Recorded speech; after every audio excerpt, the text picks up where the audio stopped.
I will speak very fast. Welcome to this practical session. I'm very happy to be here with also the team of Pionira and the team of Abona. We've been working together now close to 2 years on what we are showing today. And what we are showing today has the objective, we want to show real things. We want to show how we see that a federated architecture can be used to share e-CMR data between businesses who are really assuming the role of a shipper or assuming the role of carriers, and how we can share that information with authorities. This is a slide we showed in 2019 when we started, because when we started we had the idea that we saw a tendency that the whole world is going to adopt APIs. Today we don't only speak about REST APIs, we still continue to speak about EDI, to speak about GraphQL APIs, but then the question is, how are we going to share this data along the supply chain, whereby each partner has some other different ecosystems.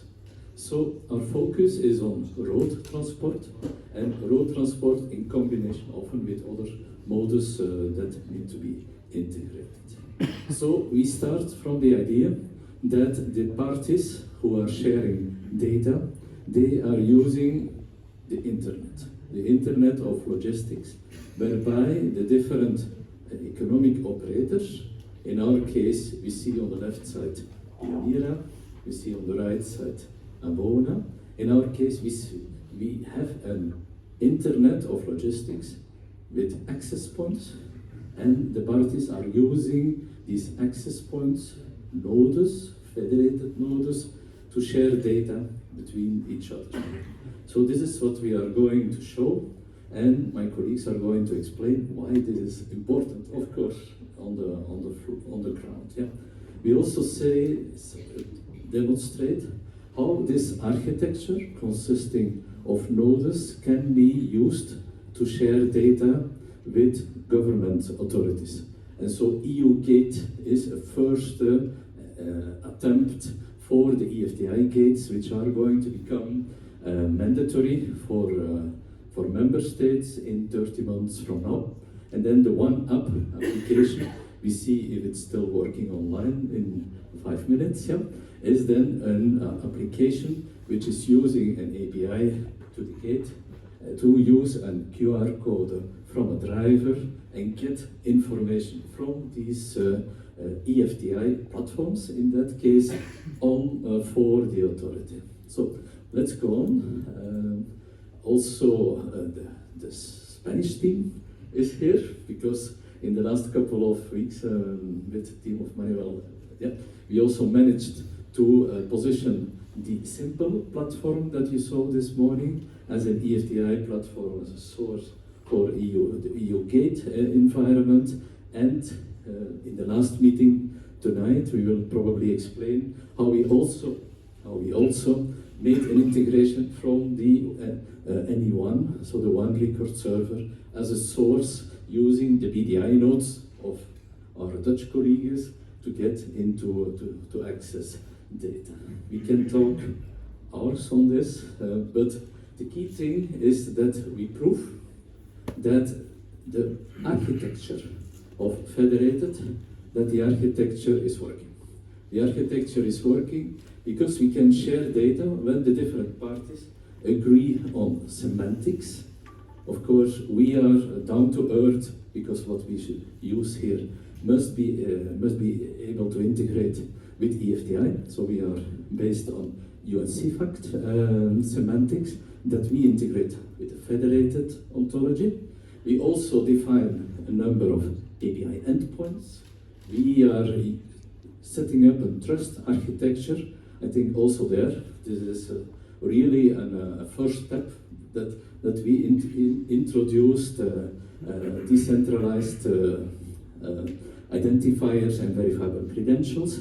And of course, we also set up, like it is required for the eFTI implementation, an index and a search mechanism of unique identifiers. I cannot speak about metadata at this moment anymore. So let's go on. and introduce the different parties. So I'm going to switch the microphone for a minute to Tilman, maybe. Hello, welcome this afternoon. My name is Tilman Fritz from Abona company. What we do, we develop an ERP system, and we support one really big supplier, carrier out in Europe, and that is, I think, what makes it really interesting, because with the amount of data and the data that we share, we can actually prove that such a system can work with many other connected systems. And one system we connected now to in this proof of concept, this was Pionira. I'll hand over the microphone to Stefan. Thank you. Hello everybody, I'm Stefan Hevers. I'm a technical director of Pionira. Our focus is dematerializing, digitizing freight documents. One of the documents we digitized was the e-CMR. For the moment we have all documents also, for example, regarding transport of waste, Annex 7 and so on. If you're digitizing, if you're dematerializing freight documents, the problem is you don't need to digitize the document itself, you need to digitize the process. And there you have the efficiency. So once you digitize the process, it is only possible through the collaboration of all the stakeholders. And the problem is there that you can do that in a platform, in your own platform, with all the stakeholders connected, but of course everybody knows reality is not like that. So you need to have a trusted and secure way on how you can collaborate with the shareholders. And that's also the motivation why we joined this project and had the communication and the direct link with Abona. Okay. Thank you. There are some other stakeholders. We have up there my customers in Luxembourg, which are in the forwarder and air cargo industry. We also have a team, which is an operational team, which is consisting and located partly in Ukraine, in Poland, because the project that we are making together is also a reaction, an answer to trying to make an answer. How can we use digital solutions between Ukraine and Europe? And of course, also we use continuously the intermediate results with our flowers example, with the Commission, with the core teams working on the eFTI regulation. So I need to hurry up, Guido, I think. Yeah. So what we show today is the e-CMR eFTI exchange pilot between Abona and Pionira. Yeah. And okay, I also have 1 minute to give credit, to also give a 1 moment credit to someone in this picture who is no longer with us, Richard Morton. I think Richard was with us until the week before he went away. And I think it's fantastic that today we have this this opportunity to thank also Richard and Ipscam for the support. So what we have is, we have a gate, we have an EU gate becoming eFTI gate, we define the semantics, we define the interfaces, we define the API, we define security in such a way that the gate can act with national eFTI platforms as an eFTI gate, but also in a network of logistics. We go on. We also have the case that some of us know, a case that we know are going to show how it is implemented, where we have some beer, which is sent from a brewery in Belgium, so 20 kilometers away from here. It's going to Avignon and Barcelona, and the truck, when it comes in Avignon, picks up some wine to go and to be delivered to a distributor in Spain. So what is key, and we are not going on in detail on that, but we spent a lot of time on trying to find the right process and the interactions in such a way that we have the interaction when the truck is picking up the goods at the consignor, when the truck is meeting the control authority, and when the truck is delivering the goods to the final destination. So the other case, which is in parallel, is that we have also an integration with the OneRecord air cargo environment. Maybe in the last meeting this afternoon, we speak 1 minute about that. So let me go to the demonstration. And now it becomes always risky. And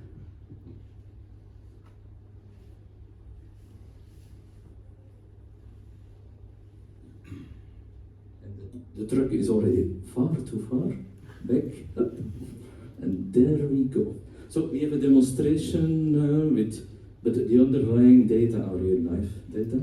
Yeah. And 1 minute, don't stress me. We have a live demonstration whereby we have all the different points, and from time to time we are going to stop it so that we can explain what is happening. So remember, we have a truck going to pick up some beer, bringing the beer to Barcelona. Here we go.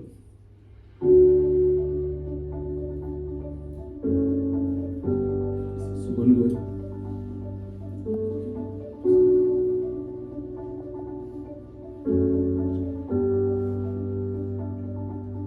So here we see how data is entered to the original system. Nothing was actually added until now. The original system in this case is from Pionira. Data is being added by the consigner, as the consigner was used to do it before.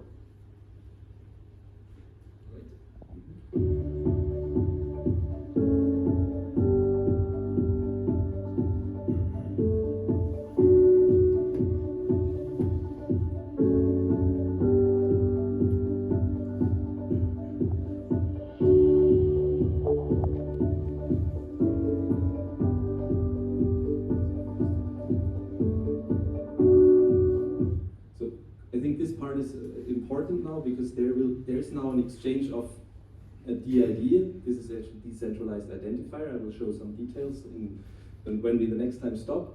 But what happens in this place is where some information is actually not information is being sent, but an internet address is sent. We just show it via, it could be by phone, it could be by email, it could be whatever we can imagine how we can send data in our days, but it's now sent from the consigner to the carrier.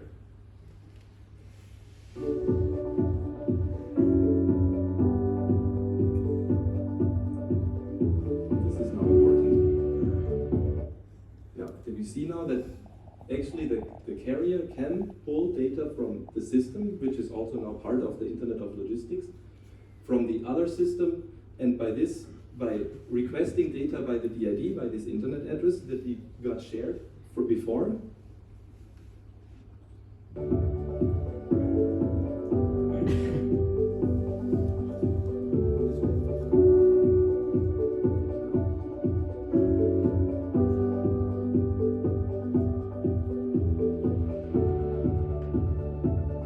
now additional data is added by the carrier.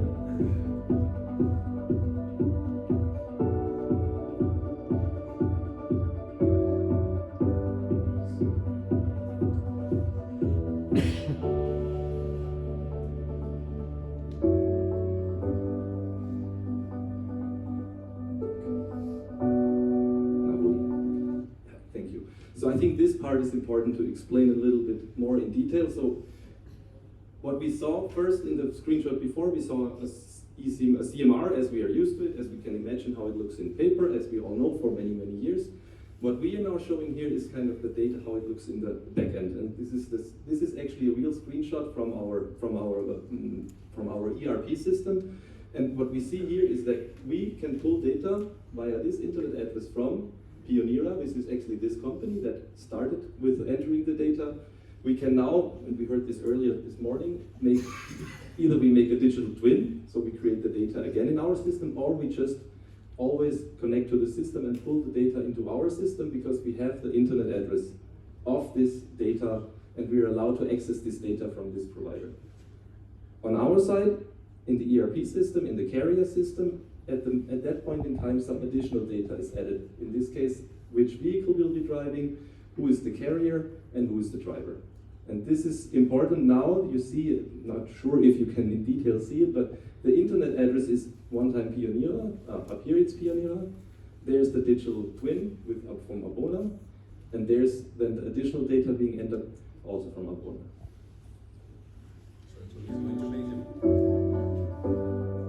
Sorry?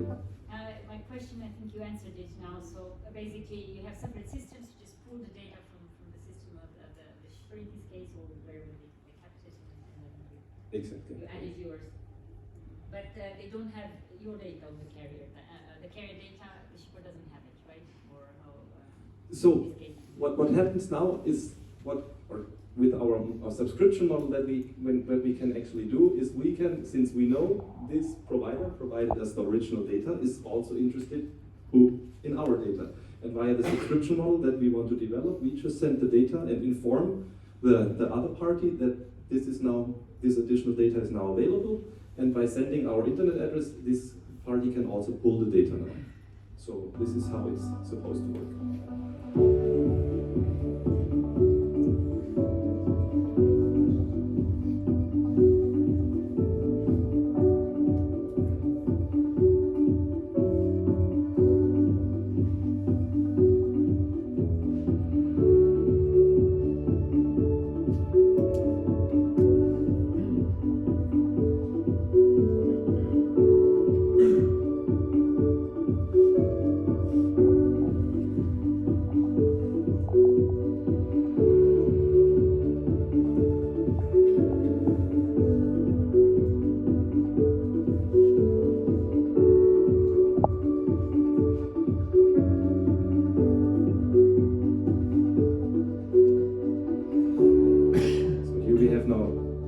Two signatures that are needed on the CMR from both parties.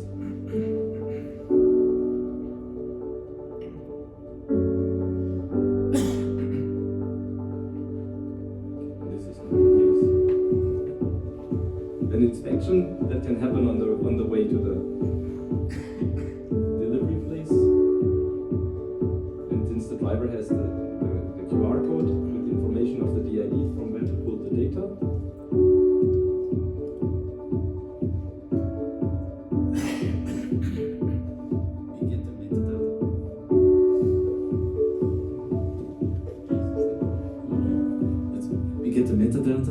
we have two pieces of metadata for two e-CMRs which are located in two different eFTI platforms.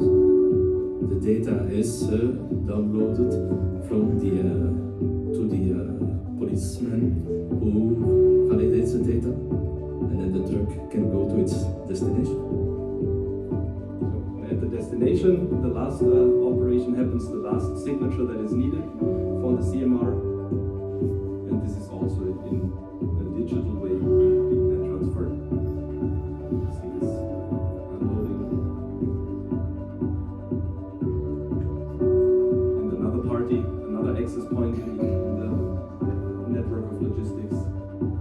And this is a subscription model that information is actually sent back to all the previous providers. So that would be a bit equivalent of the three copies of the CMR that you would have on paper. Now you would have three versions, three digital versions actually. Yeah. Yes, exactly.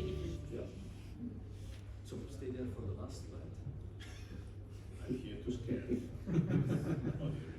I will run through because I'll just mention the most important things. Yeah, do it. So yeah, this last slide, I think that is important, especially from the economic side. I think this is something, also this morning it was mentioned that we have to onboard all these little companies, all these additional shipping companies, and the interest, I mean, we see the monetary interest here, how we can increase and actually speed up all the processes that are going on, and this is what also Stefan said, to digitalize all these processes. A lot of things need to be done, but by doing this, in the end we can increase the efficiency and also the transparency of all the things that are going on the road, and maybe with all the multimodal transport as well. This you can skip, I think. It's on. It's over. It's So what I want to mention is one important point. We heard this already this morning in the talk of for one record, and that what we used in our system, we didn't invent any new semantics or anything. We just used things that are out there that are already predefined. We used UNC effect for the models. We used PwC definitions for DIDs. So we use things that are already defined and try to integrate them in our system and not reinvent new things. We just use what is out there and combine this in our proof of concept. And it worked. Thank you. And of course, we are not yet in the end, because we will continue with eFEDeRATED EU and hope to continue working together with you, also with the Commission. And it has been an honor that you are here. Thank you very much. Many thanks also for. I was not giving the timer, and obviously if the first are not so greedy, then the others should be squeezed their presentations. So you have 12 minutes, including the switch. So